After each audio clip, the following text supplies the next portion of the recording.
O pastor Romildo Dias, da Assembleia de Deus de Vila Vintem, da Lomas Valentim.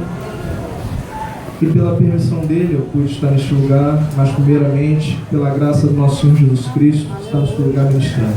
Irmãos, abra suas Bíblias, livro do profeta Jeremias, no capítulo 17. Estarei lendo alguns versículos, lerei do versículo 1 ao versículo 14, que é o tema dessa noite. Quem achou, diga amém.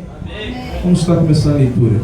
Versículo 1 tem por dizer: o pecado de Judá está escrito com um ponteiro de ferro, com ponta de diamante, gravado na tábua do seu coração e nos ângulos dos seus altares. Seus filhos se lembram dos seus altares e dos seus bosques, e das árvores verdes sobre os altos outeiros. Ó minha montanha no campo, a tua riqueza e todos os teus tesouros darei por presa, como também os teus altos por causa do pecado em todos os seus termos. Assim, por ti mesmo te privarás da tua herança que te dei, e far-te-ei servir os teus inimigos na terra que não conheces, porque o fogo que acendesse na minha ira arderá para sempre. Assim diz o Senhor: maldito o homem que confia no homem, e faz da carne o seu braço, e aparta o seu coração do Senhor. Porque será a tamargueira no deserto, e não sentirá bem o bem, antes morará nos lugares secos do deserto, na terra salgada e inabitável. Bendito o varão que confia no Senhor, e cuja esperança é o Senhor, porque ele será como árvore plantada junto a ribeiros de água, que estende as suas raízes para o ribeiro, e não receia quando vem o calor, mas a sua folha fica verde, e no ano de sequidão não se afadiga, nem deixa de dar fruto. Enganoso é o coração, mais do que todas as coisas, e perverso, quem o conhecerá? Eu, o Senhor, esquadrinho o coração, eu provo os pensamentos, e isso para dar a cada um segundo os seus caminhos e segundo o fruto das suas ações. Como a perdiz que ajunta ovos que não chocam, assim é aquele que ajunta riquezas, mas não retamente. No meio de seus dias as deixará, e no seu fim se fará um insensato. Um trono de glória posto bem alto desde o princípio ao lugar do nosso santuário. Ó Senhor, esperança de Israel, todo aquele que te deixa serão envergonhados. Os que se apartam de mim serão escritos sobre a terra, porque abandonam o Senhor, a fonte das águas vivas. Sara-me, Senhor, e sararei. Salva-me e serei salvo, porque tu és o meu louvor. Pode se sentar. Glória a Deus. Quando a pastora me fez esse convite, não vou mentir, eu fiquei um pouco perdido no que eu poderia trazer. Ela me deu o tema, Jeremias capítulo 17. O problema é que quando essa irmã falou o tema para mim, Jeremias capítulo 17, eu nunca tinha parado para observar. E o mais engraçado desse tema, que pelo que lemos, ele já fala de si próprio: cura da alma. Algo que está errado na vida do ser humano, que tem que ser consertado. Algo que, de acordo com a sua trajetória, marcou a sua vida, e por causa de certas situações não saiu mais, e isso te fere, isso te angustia, e isso te marca até os dias de hoje. Mas como um homem de Deus e pela misericórdia do Senhor, isso abandona a tua vida hoje. Aleluia! Pois na casa do Senhor há cura e transformação de vida. Aleluia! Vamos fazer uma rápida introdução antes de entrarmos na palavra do Senhor. O profeta Jeremias foi o profeta que ele profetizou em Judá, no Reino do Sul, no período pós de Salomão, quando as tribos se dividiram por causa da idolatria do rei Salomão. As 10 foram para cima, se tornando Israel, capital Samaria, onde governou Acabe, e embaixo, quem estava governando na época era o rei Zedequias. Só que o povo de Judá, capital Jerusalém, estava saindo dos moldes que Deus tinha estabelecido. De tal forma que o profeta Jeremias, quando ele traz as suas profecias, para quem já foi leitor do livro de Jeremias, sabe que as profecias de Jeremias são profecias pesadas, profecias de tal forma que quando Jeremias escrevia as suas profecias e entregava ao rei, o rei rasgava e jogava no fogo. Ou quando Jeremias ele profetizava com uma dor tão grande no coração, e tristeza e medo daquilo que o Senhor passava sobre o povo para ele, que ele chorava. Por isso que Jeremias é conhecido como profeta chorão. A responsabilidade que estava na vida de Jeremias era tão grande, que imagina você como profeta do Senhor, que em Jeremias capítulo 15, no versículo 1, o próprio Senhor fala assim: Jeremias, nem que Moisés e Samuel estivessem diante da minha presença, eu não mudaria o meu julgamento sobre esse povo. Olha o sentimento que o Senhor estava sobre o povo de Judá. Olha o estabelecimento que Deus tinha colocado sobre o povo de Judá. Há certas situações que enfrentamos, como o povo de Israel estava enfrentando, que achamos que o nosso caminho, a nossa trajetória está boa. Aos nossos olhos estão boas, porque é aquilo que nos agrada. Ninguém aqui vai querer ter uma vida de sacrifício, ter de sacrificar algo que lhe faça bem, ou ter que perder a razão numa briga, ou ter que dar a palavra a alguém que é menor a você, mas por causa de um sentimento chamado orgulho, você não quer deixar. Ou talvez viver o evangelho que de acordo é. Como assim, irmão? Simples. O que o evangelho ensina? Se te batem numa face, dá outra. Só que, infelizmente, nós não temos vivido isso. Porque se nos aflige, o nosso sentimento humano é de quê? Vingança. Sou mentira? E por isso, o povo estava movido pela essa situação. Desde o alto escalão da corte, do reinado hebreu, até o mais simples servo, ninguém escapava. E para os irmãos saberem, Jeremias foi o profeta que pregou antes da diáspora da Babilônia, aonde o rei Nabucodonosor invadiu invadiu Jerusalém, levou cativos valentes, matou a família real na frente de Zedequias e levou o rei arrastado como um cachorro para a corte babilônica. E assim Jeremias profetizava sobre esse povo, até o ponto que o Senhor, ao chegar no capítulo 17, fala a Jeremias: olha o estado que Judá se encontra perante a minha presença. O pecado de Judá está escrito com um ponteiro de ferro, com ponta de diamante na tábua do seu coração. E assim o Senhor vai trazendo, porque Judá estava tomando atitudes que não eram do agrado do Senhor. Quando Nabucodonosor ameaçou a invasão,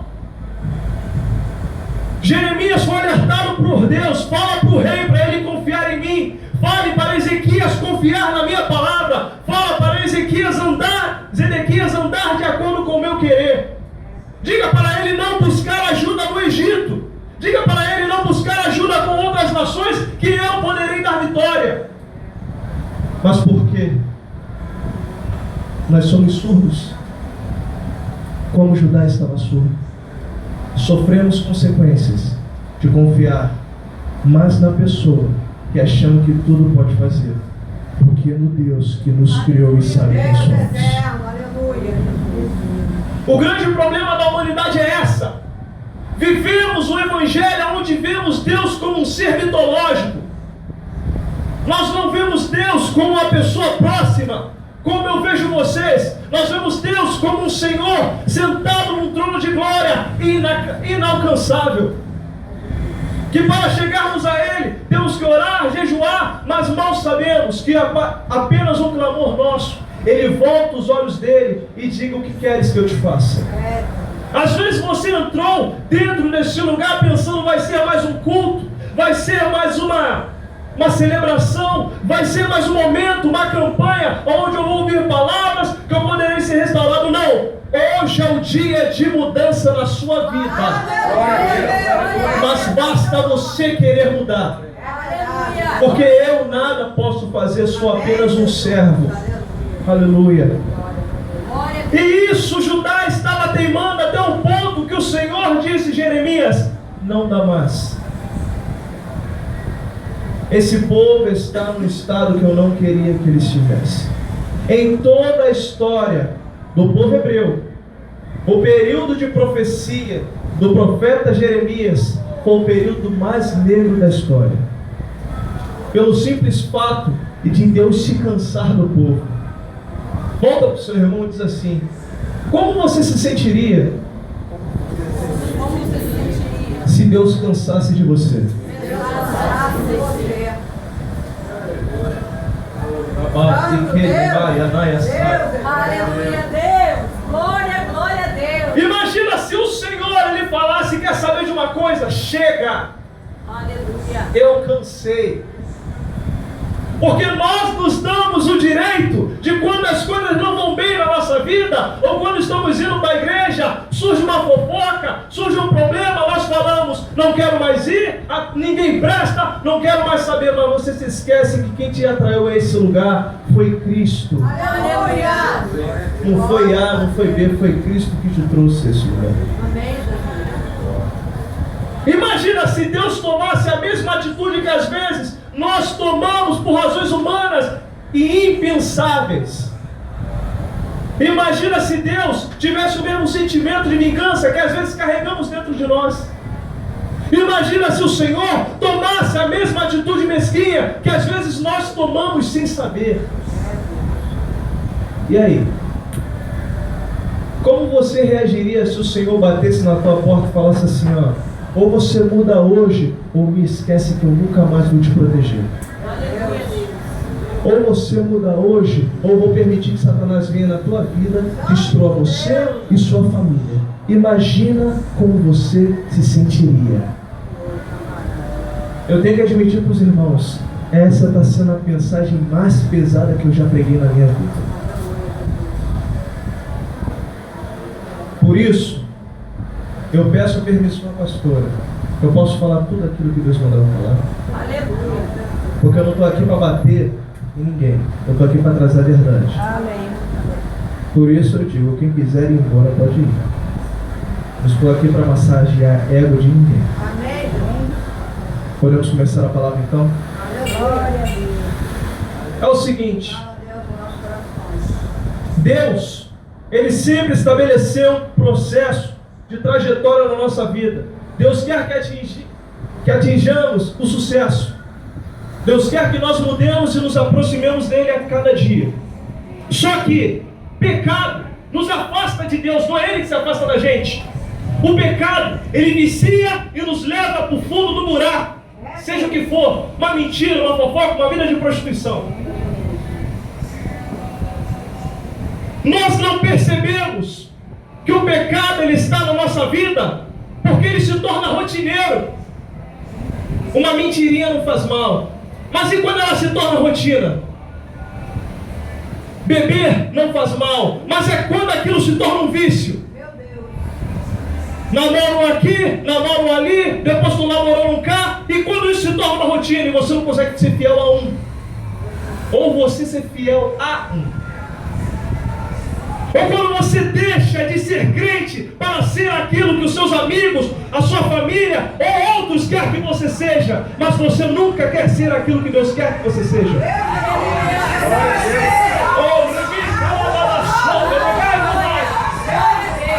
Quando a sua vida sai do padrão, entenda uma coisa: Deus vai fazer de tudo para que ela volte para o eixo, pois Ele não quer te perder para o inferno.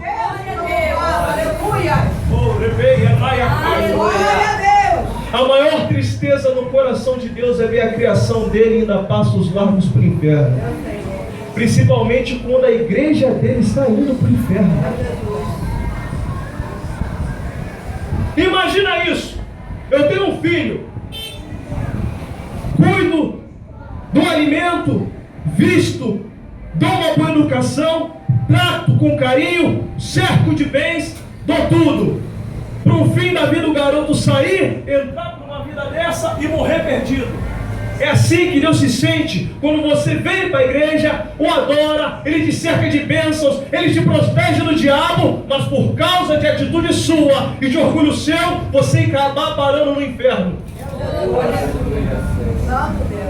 Essa é a verdade, não existe meio termo. O padrão que Israel estava não era do agrado do Senhor. Irmãos, entenda uma coisa. Eu vou reler o versículo 1 para vocês. O pecado de Judá está escrito com um ponteiro de ferro, com ponta de diamante, gravado na tábua do seu coração e nos ângulos dos seus altares. Ponteiro de ferro, metal. Quem já se cortou com ferro sabe que o ferro ele tem a capacidade de ir fundo facilmente. Sabe que diamante ele consegue cortar vidro. Porque o Senhor ele traz esse modo figurado para falar de como estava o coração de Judá. É isso aqui, ó. Está escrito de uma forma que não se pode apagar. Foi o que eu falei. Quando a pastora me deu esse tema e apenas grifou o versículo 14, sara-me, ou algumas traduções, cura-me, que eu serei curado. O problema, irmãos, a bênção está nesse versículo. Só que a trajetória para chegarmos nele, vamos ter que passar sobre tudo isso que é descrito no versículo 1 ao versículo 14. Porque texto sem contexto é pretexto para heresia. E a palavra de Deus é única, não se pode fugir dela. Louvado seja Deus. Do versículo 1 ao versículo 11, é o Senhor falando a Jeremias. Jeremias, esse é o estado do povo.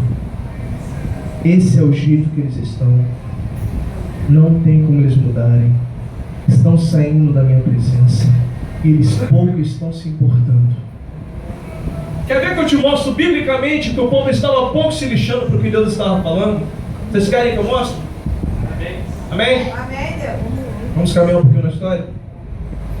Deus dá a profecia para Jeremias e Jeremias leva ao rei. De início, quando ele entrega a profecia escrita ao rei, o rei pega, rasga a profecia e joga no fogo, para que as palavras de Jeremias morressem ali.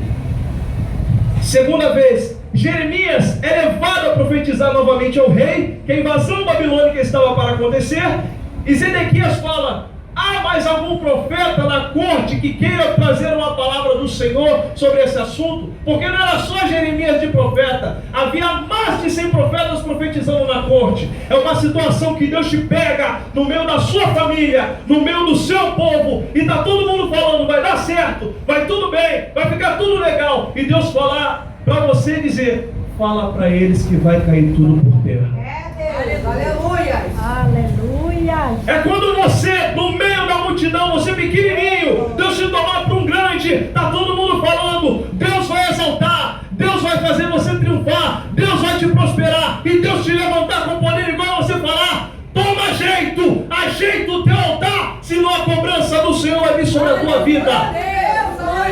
Glória a Deus. Glórias a Deus. Deus quer pessoas que falem a verdade sem medo. Amém, Jesus. É isso.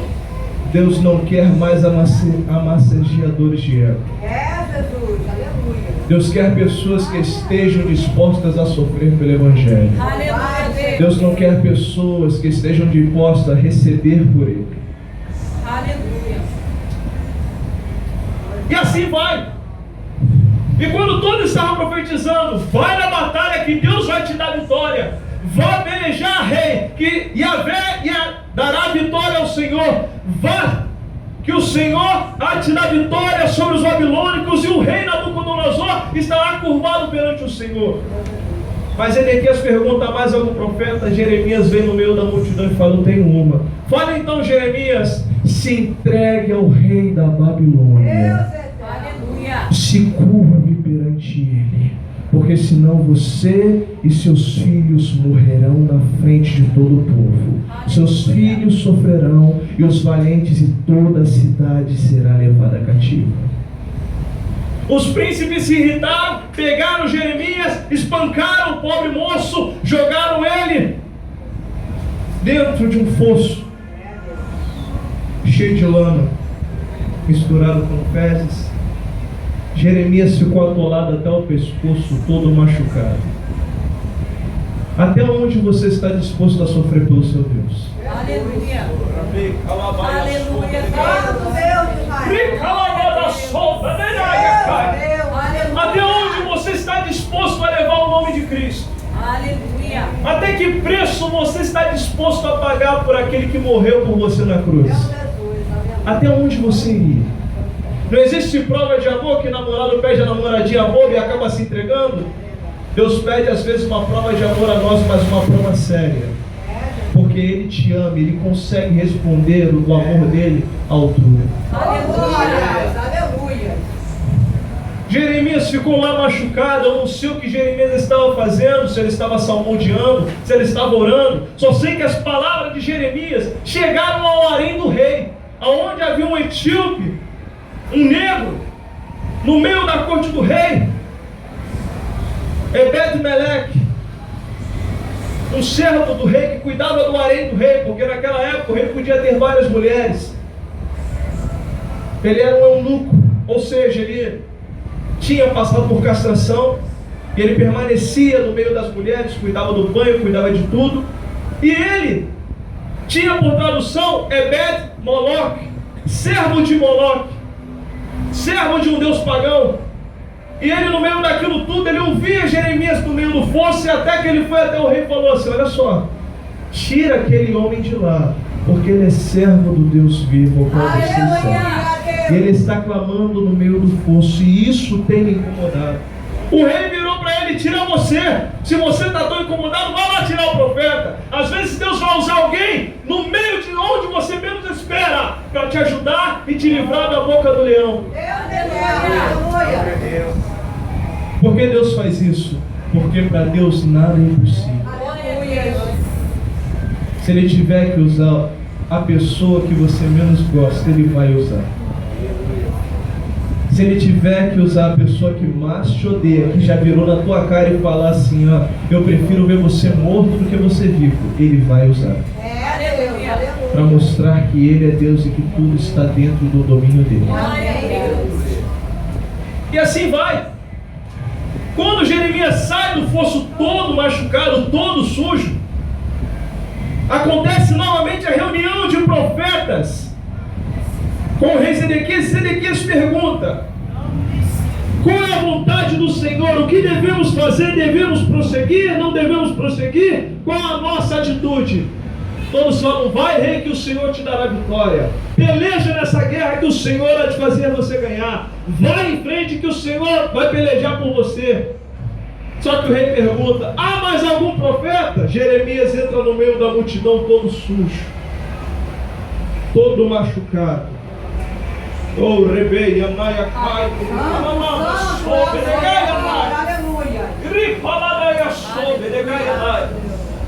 Jeremias entra no meio da multidão, fala: eu tenho um recado do Senhor. Zedequias olha: fala, profeta. Jerusalém está entregue nas mãos de Nabucodonosor. Os seus filhos reis serão mortos na sua frente. Os valentes serão levados cativos para a Babilônia. A corte será completamente dizimada. Você, rei, será humilhado perante todos. Ninguém sobrará nisso. E o nosso povo será levado cativo. Eu estou fazendo uma figurativa do texto, eu estou tentando explicar aos irmãos de uma forma que possam entender. O rei vira aí, ó, tá vendo? Só traz notícia ruim, não fala uma coisa boa. Não é assim que às vezes nos enxergam?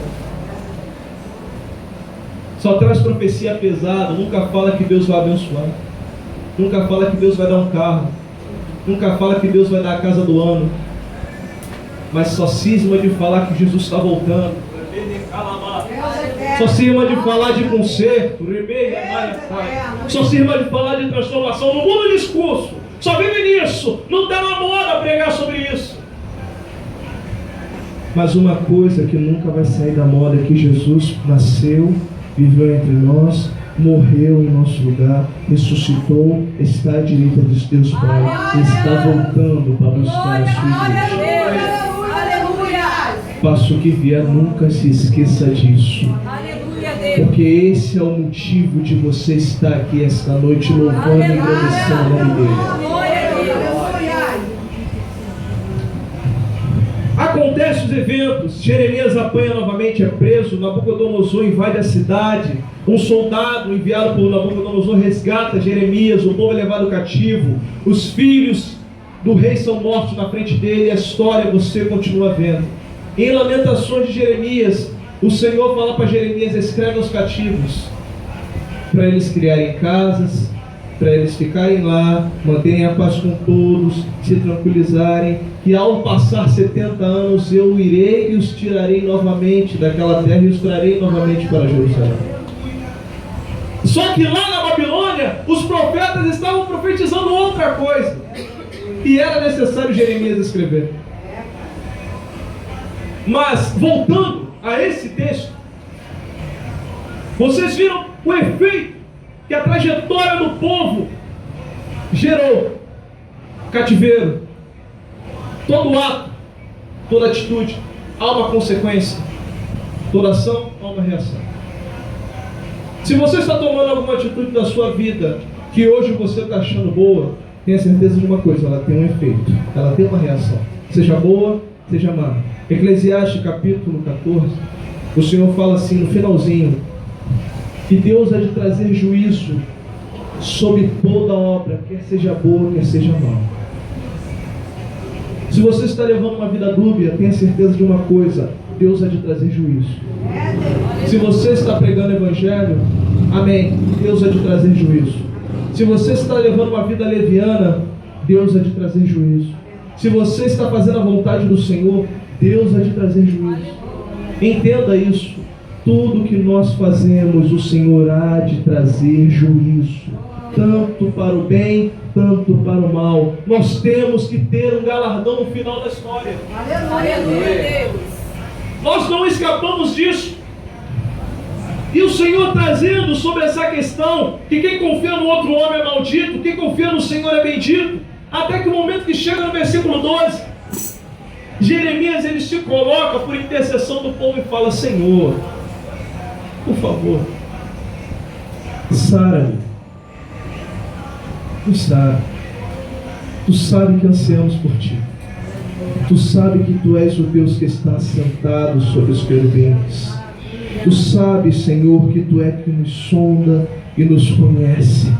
Entenda uma coisa que eu quero dizer para você esta noite. A palavra pode ser pesada, mas o intuito dela é isso aqui: não importa como a sua vida possa estar essa noite, o Senhor tudo pode mudar, pois Ele é quem te fez. Ele sabe das tuas fraquezas, Ele sabe do momento que você tem passado, quer seja bom, quer seja mal. O Senhor, Ele pode mudar a sua história. Glórias a Deus. Jeremias ele fala: Senhor, sara-me e serei sarado, salva-me. Um pedido de socorro, não somente de Jeremias, mas Jeremias ele se posiciona no meio do povo. Ele estava dizendo: Senhor, nos cura, pois necessitamos ser curados. Nos sara, pois necessitamos ser sarados. O clamor da igreja do século 21 tem sido: Senhor Jesus, nos cura dessa chaga maligna.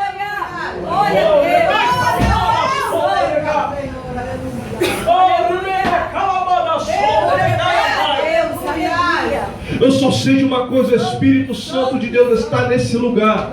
Se você está sentindo, glorifica se você se sentir vontade. Se você está em línguas, fala, pois o autor e consumador da nossa fé está nesse lugar.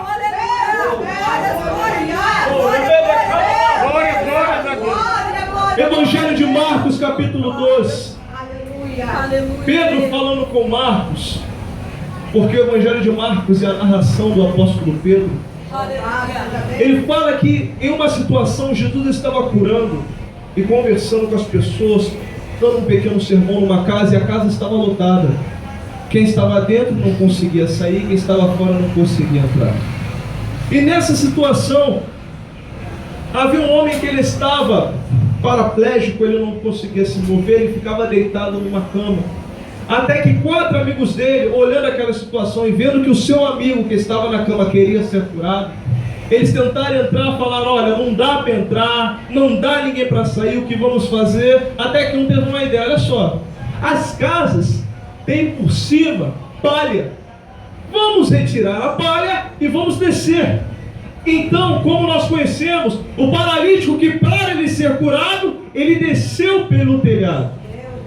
Tem situação da nossa vida que para a cura vir nós temos que nos sacrificar e passar além da multidão, nem que temos que descer pelo telhado. Jesus não podia ir até lá fora e curar aquele homem. O Espírito Santo de Deus, que é aquele que guiava Jesus e os levava para operar os milagres, não poderia ter dito: ó, tem um homem lá fora que necessita de cura.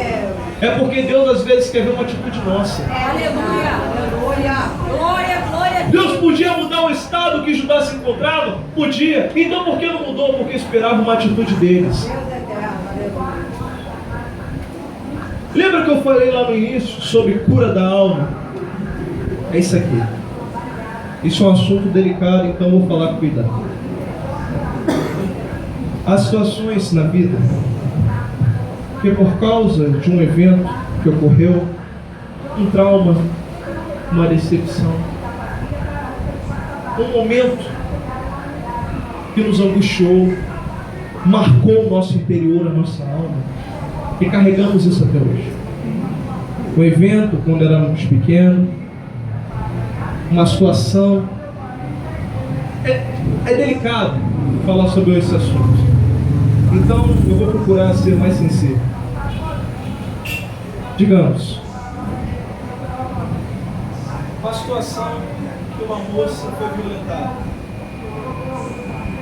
A mente dela, por causa desse evento, marca um trauma que depois de um certo tempo ela vai ficar marcada por isso até que há um acompanhamento psicológico e que ela consiga ser livre e passar a confiar novamente no sexo masculino. Mas só que isso também tem efeito na alma. Todo trauma, ele gera algo na vida do ser humano, uma deficiência que causa dentro de nós um bloqueio. Aconteceu algo num determinado ano, a pessoa fica com dificuldade de se desenvolver por causa disso, porque ela não conseguiu esquecer aquilo que a marcou. E isso abriu uma porta para que demônios ferissem a alma dela. Uma discussão de um filho que não fala mais com o pai, e isso abalou a alma dele porque o pai morreu e não conseguiu pedir perdão. Ou uma briga que houve entre o marido e a mulher, que no marido, no calor da raiva, foi e esbofeteou a mulher.